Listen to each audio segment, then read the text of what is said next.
Sometimes I wonder how many people are quietly living inside a sentence that was spoken years ago. Maybe it came from a parent, maybe from a teacher, maybe from someone who was hurt, angry, careless, or simply unable to see who you really were. You're not good enough. You always mess things up. You're too late. You're not the kind of person who succeeds. And the strange thing is, life moves on. The room changes, the years pass. Your face in the mirror becomes different, but somewhere inside, that sentence keeps echoing. And after hearing it long enough, you may begin to mistake an echo for the truth. I've seen this in myself. I've seen it in other people. Maybe you felt it too. We carry the past not only as memory, but as identity. We say, "This is just who I am," when what we really mean is, "This is what happened to me, and I never learned how to separate myself from it." But those are not the same thing. Your past may have shaped you, but it does not own you. It may have taught you to be careful, to expect disappointment, to protect yourself before anyone gets too close.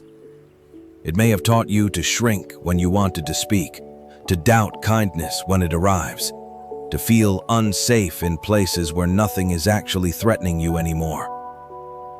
But a wound is not a prophecy. A mistake is not a life sentence. And one chapter, no matter how painful, is not the whole book.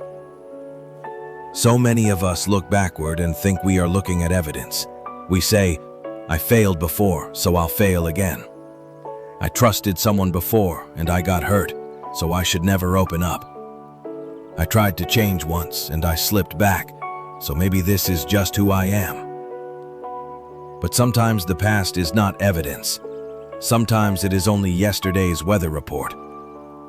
Imagine waking up to a clear blue morning, sunlight on the trees, the air calm and open. But someone hands you a forecast from yesterday that says heavy rain, thunder, strong winds. And because you trust that old paper more than the sky in front of you, you walk into the sunlight carrying an umbrella. That is what memory can do. It makes us live today under yesterday's storm. We bring old fear into new rooms. We stand in front of open doors and feel every door that was once closed in our face. And of course we do. The mind is trying to protect us. The nervous system remembers pain because, at one time, remembering helped us survive. There is kindness in that. But there is also a trap. Because the mind can build a fortress so strong that nothing can hurt you. And then one day you realize nothing can reach you either. Not love, not joy, not possibility. Not the quiet surprise of becoming someone new. So the question is not, how do I erase my past? You don't need to erase it. The question is, how do I stop letting it decide everything? Because sometimes we give old pain too much authority. We ask it for permission before we try, before we love, before we receive something good, before we allow ourselves to believe that maybe life can be different this time. And old pain can feel strangely familiar, not because it feels good, but because it feels known. And the known, even when it hurts, can feel safer than the unknown, even when the unknown contains freedom. Maybe you have been carrying a suitcase that was packed by other people. Inside it are fears you did not choose, shame that was handed to you too early, beliefs you never questioned, and expectations from a world that often values obedience more than aliveness. You carried that suitcase into relationships, into work, into dreams, into quiet moments where no one could see how tired you were. And every time life invited you to run, to dance, to leap, you looked down and said, "I can't. It's too heavy." But what if no one ever told you that you're allowed to set it down? So let me say it now. You are allowed to put down what was never truly yours. You are allowed to outgrow the version of yourself that was only built to survive. You are allowed to stop proving your past right, because that is what we sometimes do without realizing it. If we believe we are unworthy, we choose people who treat us like an afterthought.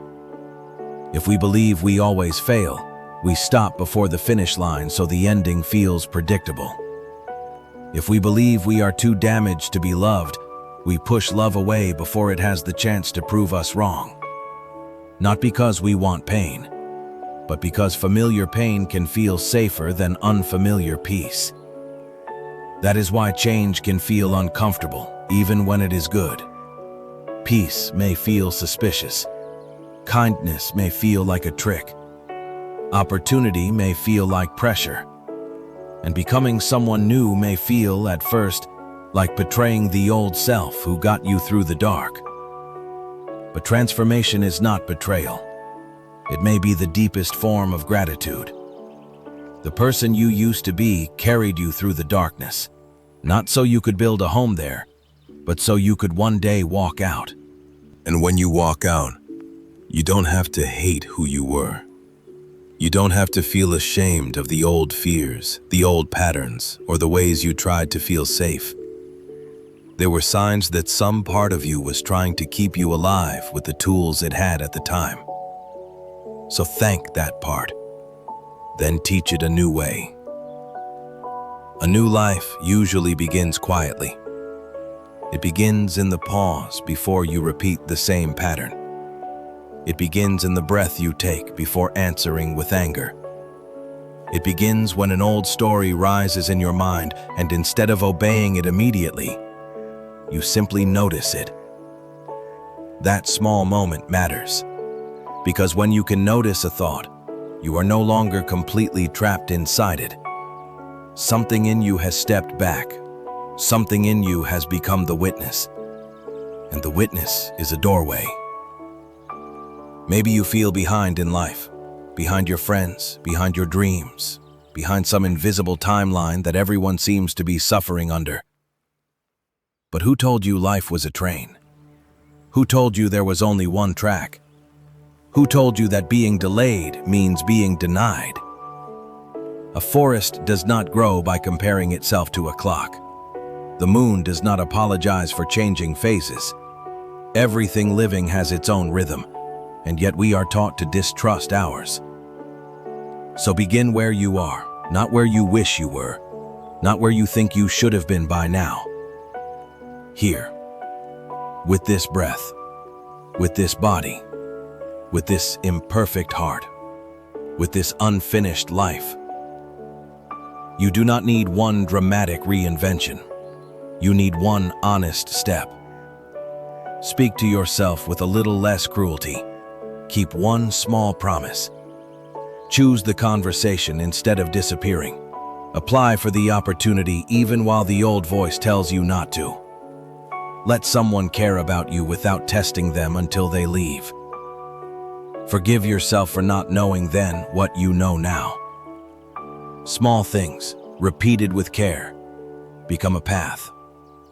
And a path, walked long enough, becomes a life. So tonight, maybe ask yourself gently, what am I ready to stop carrying? Not the whole mountain, just one stone, one old sentence, one borrowed shame, one belief that has followed you long enough. Set it down. Let the earth hold it for a while. Your past does not define your future. It describes a road you have walked. It explains some of your bruises. It shows where the rain fell, where the bridges broke, where you had to crawl, where you somehow learned to stand again. But it does not get to decide where the road goes next. That belongs, quietly and bravely, to you. The page is not blank, but there is still space. There is still ink. There is still morning. And as long as you are breathing, there is still a future that has not met you yet, waiting not for the perfect version of you, but for the honest one. Walk toward it gently. Walk toward it slowly. But walk.